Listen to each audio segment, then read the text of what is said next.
All right, welcome to today's Tai Lopez show. I have a very special guest. He is the independent vice chairman of Deloitte. He is bestseller.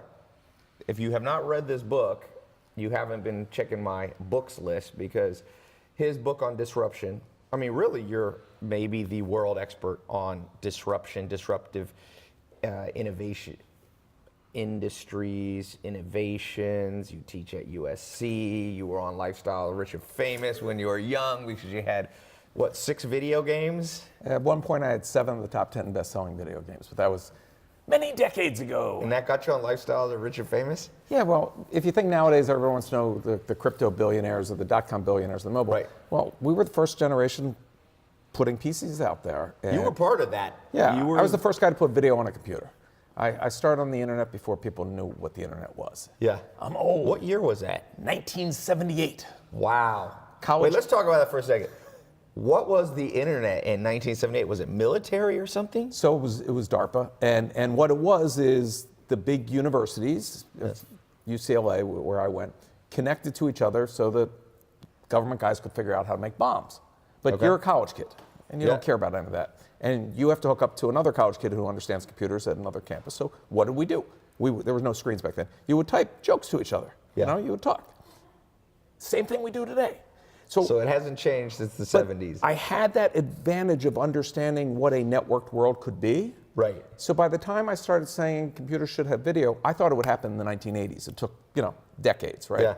Yeah. When you're young, you don't understand the timing things take.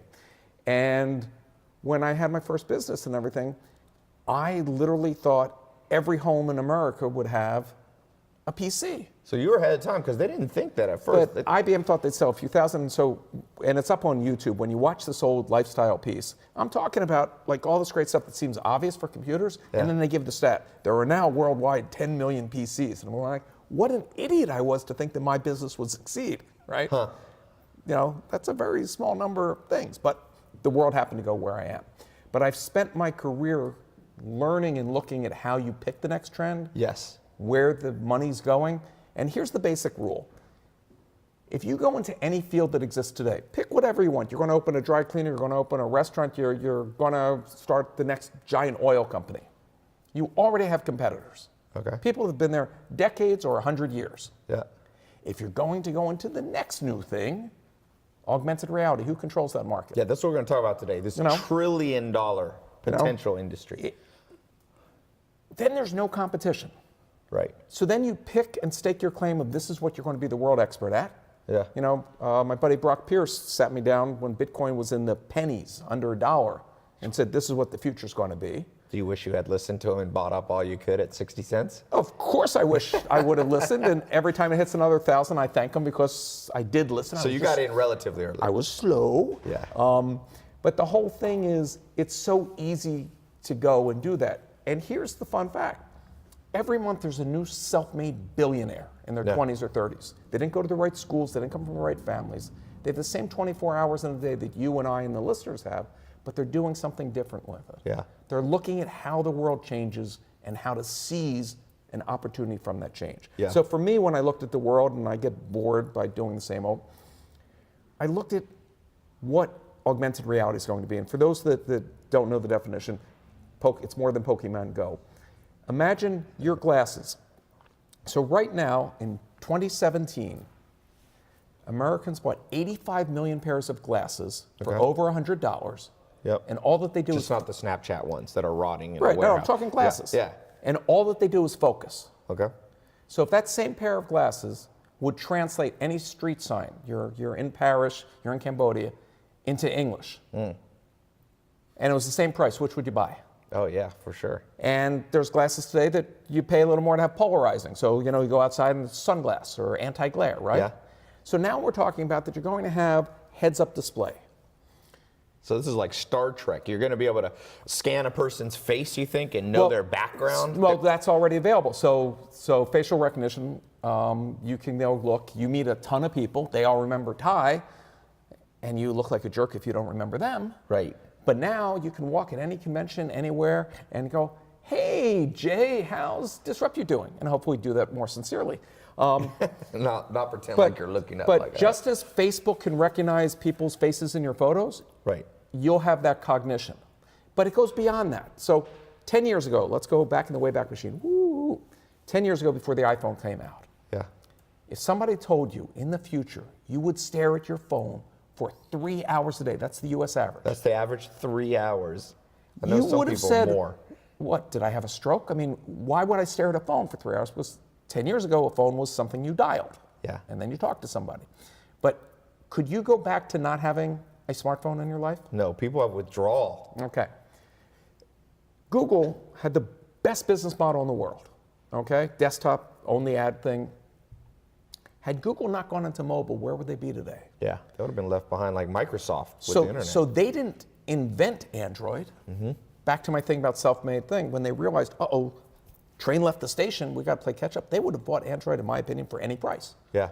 Whatever price they paid turned out to be cheap, and it was billions, right? Yeah. Because now they and Facebook together do 84% of all advertising outside of China, Yeah.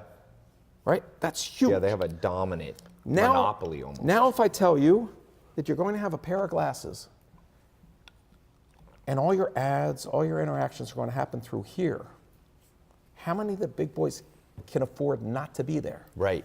And why they're fighting, and I always visualize, my son makes fun of me, I always use the term 800-pound gorilla because I love King Kong. You know, when the giant companies are all fighting over that turf, and if you think of the giant dinosaurs fighting for turf, they didn't notice the little mammals that came along like here or there. You're a mammal. You can go in there and find an area that nobody's focused on. Yeah.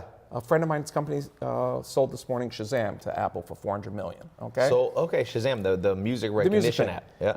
Let me take you back of how long he's had the vision. So 17 years ago, in the year 2000, I'm in London, and he wants to show me this new technology. He says, got to meet me at a pub. So I go over to the pub. Noises can be tons of people. There's slight background radio playing or whatever. Takes out his phone, and it says the name of the song. Huh. I wasn't impressed. I thought it was a carny trick. So I said, I got to show you something even better. He goes, what? Come with me. There's a lot of pubs in London. We go across the street to different pub, different noise level, different song playing. I go, now do your demo. Because I was for sure that he gave Gave him $20 20 to just pop 20 up pounds to the bartender when I walk in and play the song. And when it identified the song, my jaw dropped. Huh. Now, how do you monetize that? Right. So Augmented is that opportunity. So, But you think it's bigger than 400 million. You think it's trillion.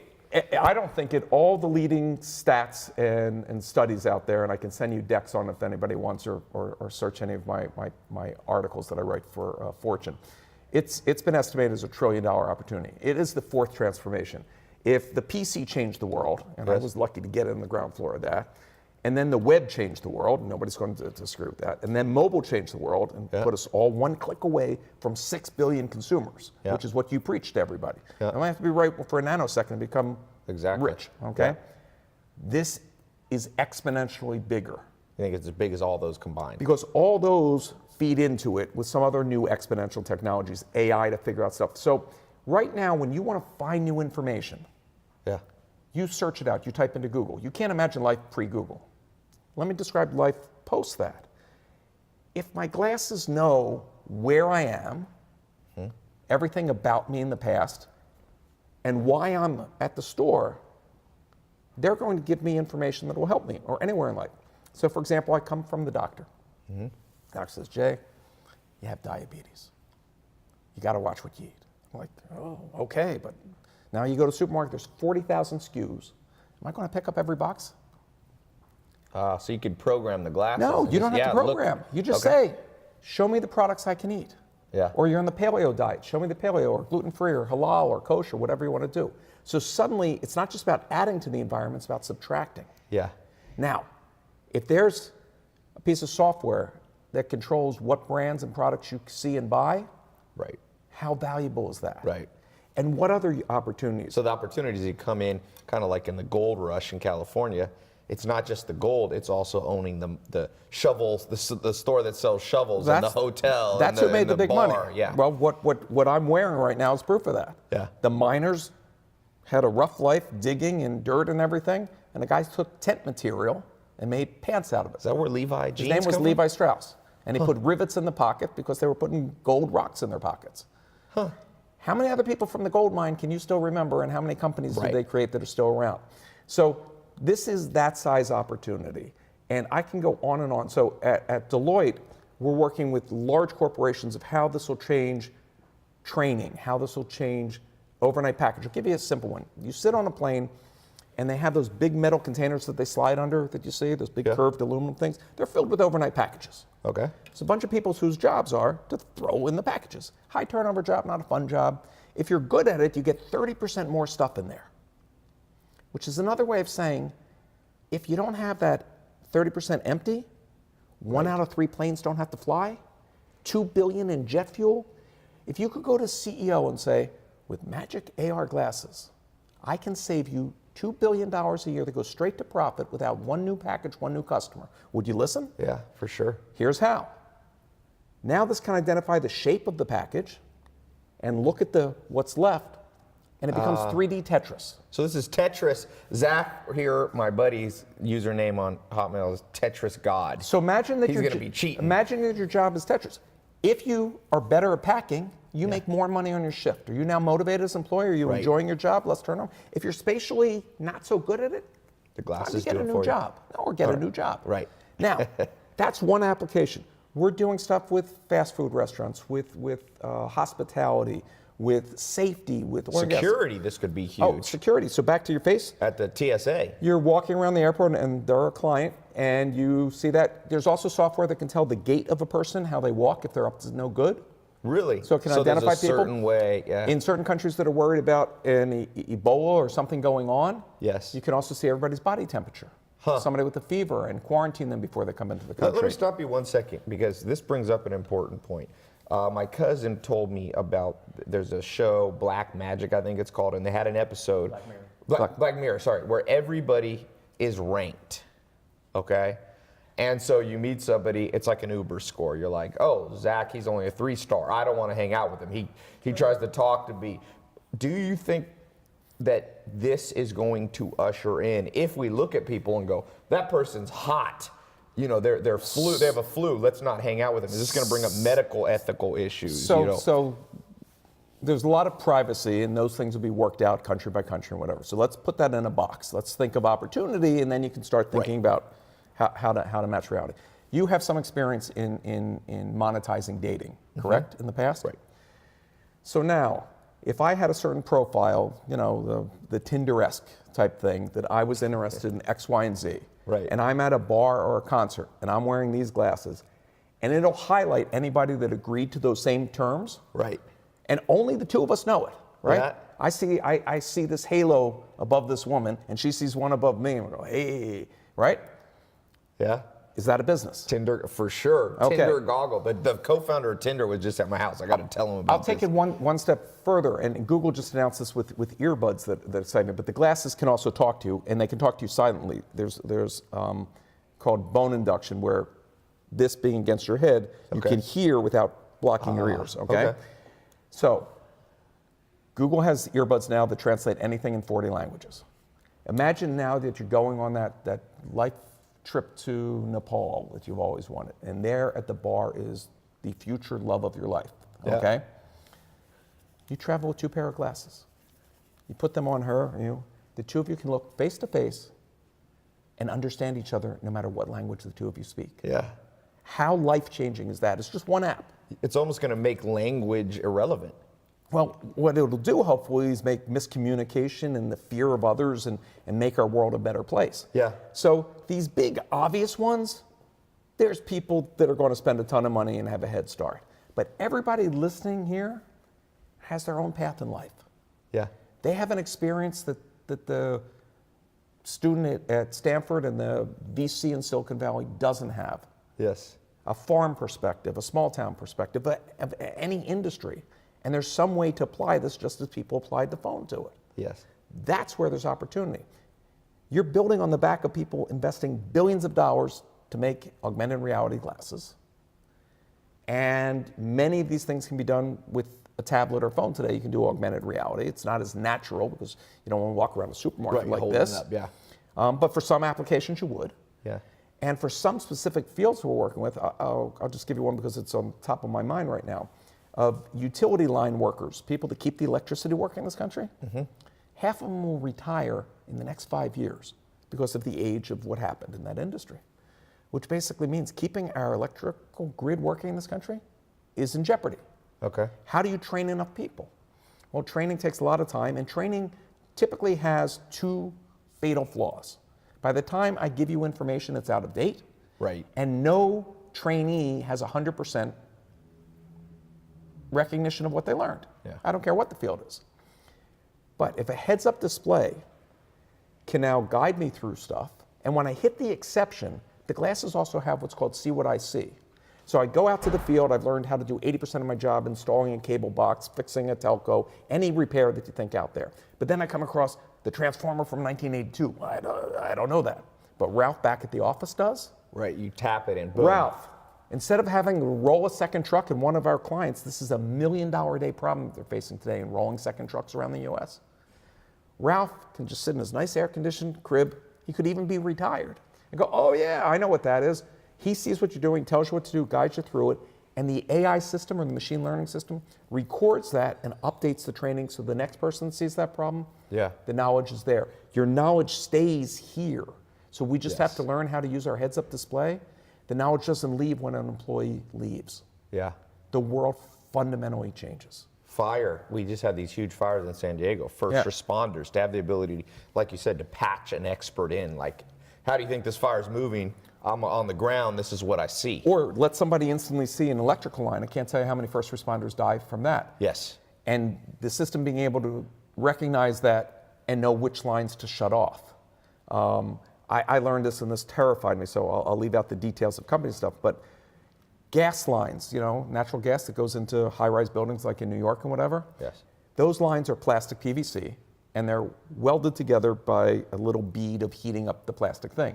Okay. And the safety concern is they want to make sure if there's the slightest hole, gas comes out, and every once in a while you see one of these 4 or 5-story buildings just blows up and people die. Yes.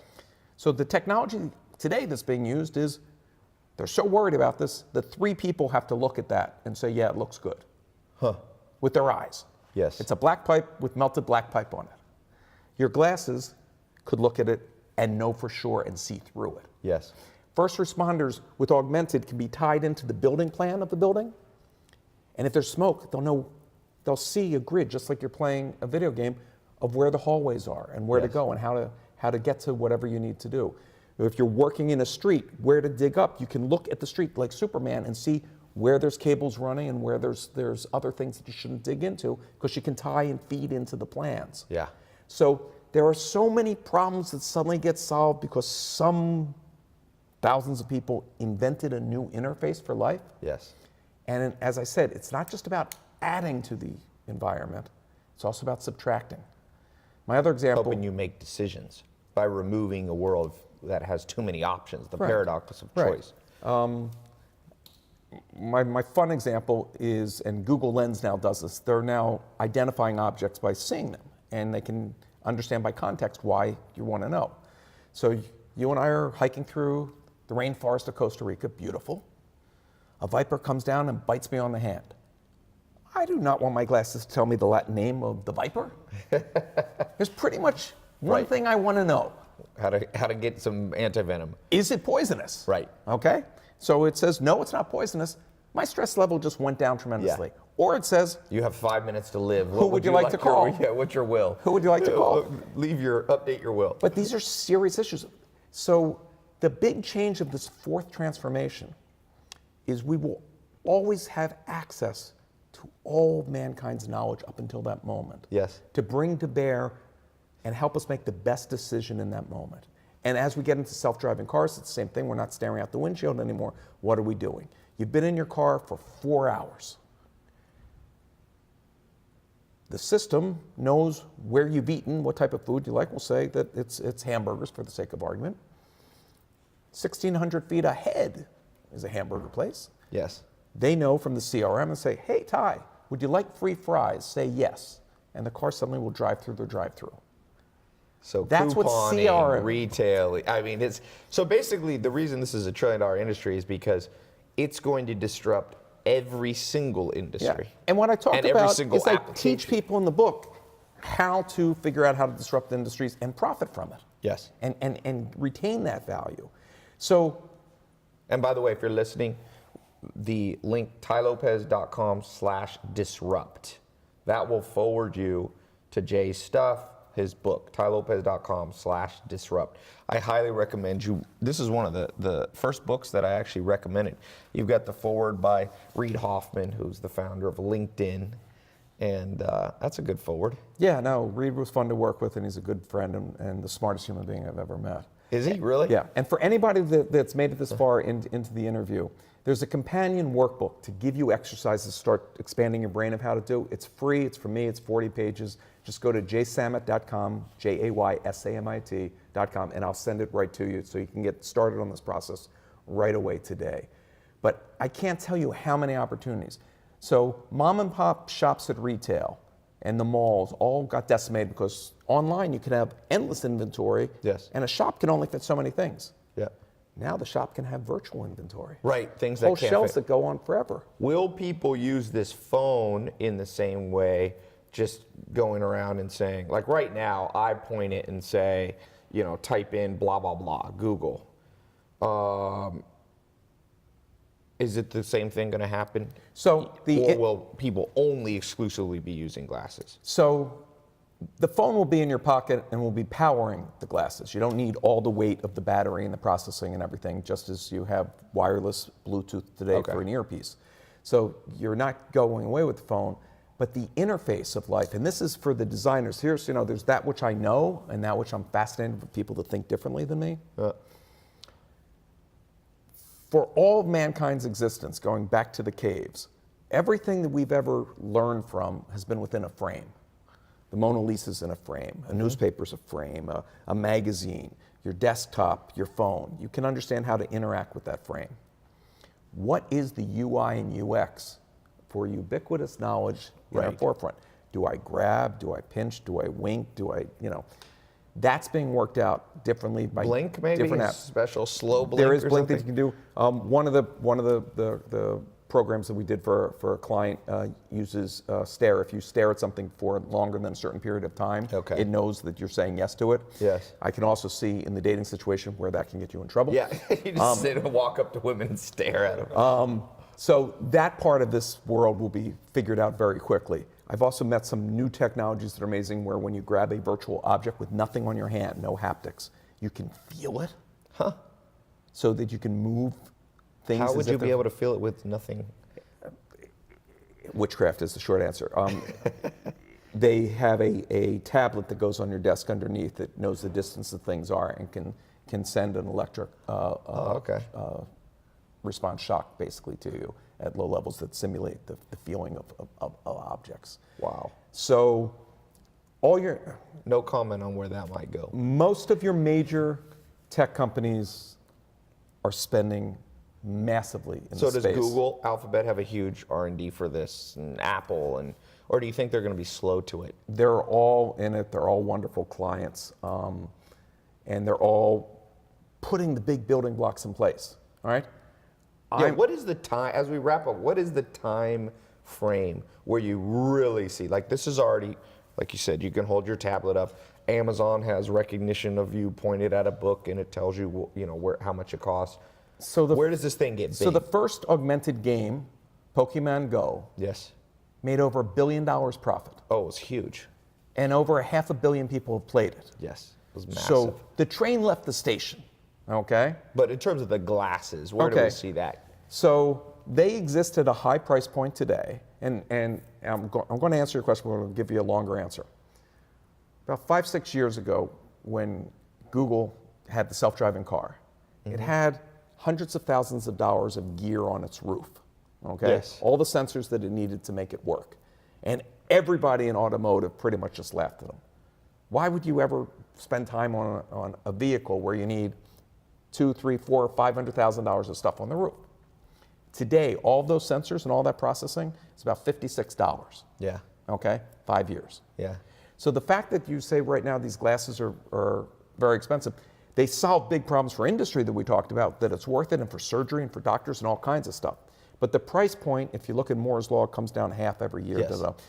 That's why I talked about the 85 million pair that sold for over 100. We're talking between $100 and $200 a pair within the next 24 months. Okay. If it's going to take you a year to figure out and build your business, okay? Yep. So many people say, when's the best time to start a new business, like in Augmented? And I always give the same answer. A year ago was the best time. Yeah. Second best time is now. Yeah. Right? Yeah, it's like when's the best time to plant a tree, 20 years ago or today? Right. So this is, I mean, there's so many different areas to play in, but so many of them require so much technical expertise and capital. Everybody's already done that for you. Yeah. When you made an app, you didn't have to figure out how to make a phone work and how to get phones to the world and how to have 3G and 4G and 5G and all that. You got to build on that and capture all that money. Yeah. This whole world's already being built. What piece of it would you like to own? Yeah. And it's most likely a piece that the big boys aren't focused on. Yeah. It's probably, anytime it's $1 trillion industry, you can make millions and they won't even notice. Let me ask you this last question, final blitz question, so to speak. You talk about these 4 waves. Yes. Is the 5th wave, would you include cryptocurrency in this? So, and blockchain technology? So I'm huge on blockchain. I've been in crypto for a long time, been giving speeches on it since 2014. It's not a wave in the sense that it changes life. It fundamentally changes our financial industry. I spoke at a major conference of bankers, you can find the talk online, about a month ago. You have the 6 largest banks in the world have created their own crypto just for overnight exchanges and balancing. It's saving them billions of dollars and takes what was 3 days to a 2-hour process to reconcile. Is this like replacing commercial paper kind of thing? How Absolutely. banks are, yeah. What's really impressive about this new space is it also will allow the 2 billion unbanked to suddenly join the financial world. Yes. Meaning that everybody, and we don't have time for it today, everybody's phone becomes an ATM machine. So the remittances, expats of India sending money home to relatives spent $12 billion on fees last year. Yeah, Western Union, PayPal, all these fees. Yeah, massive. That all goes to zero. Yeah. So there's a company, Abra, out there right now that takes that down to zero. Yeah. So how money moves, how it's controlled, having a rational currency, I'm not going to predict which currency will win, and I don't speculate with advice, but that's a fundamental sea change in how our financial services work. So capital will now be deployed in different ways, and blockchain will allow who owns a piece of property when a government disappears or there's a revolution. It's going to disrupt real estate. Real estate, education, the art world, paying royalties to artists. I mean, all kinds music, of things. you see it, The challenge with it today is it's not as simple and as quick to complete a transaction that it's something that you're going to do at retail. Now, that'll come. But there's still keys and the trains left the station and opened the world to thinking of new ways of handling money and empowering people to have more control. But then I tie it back to this.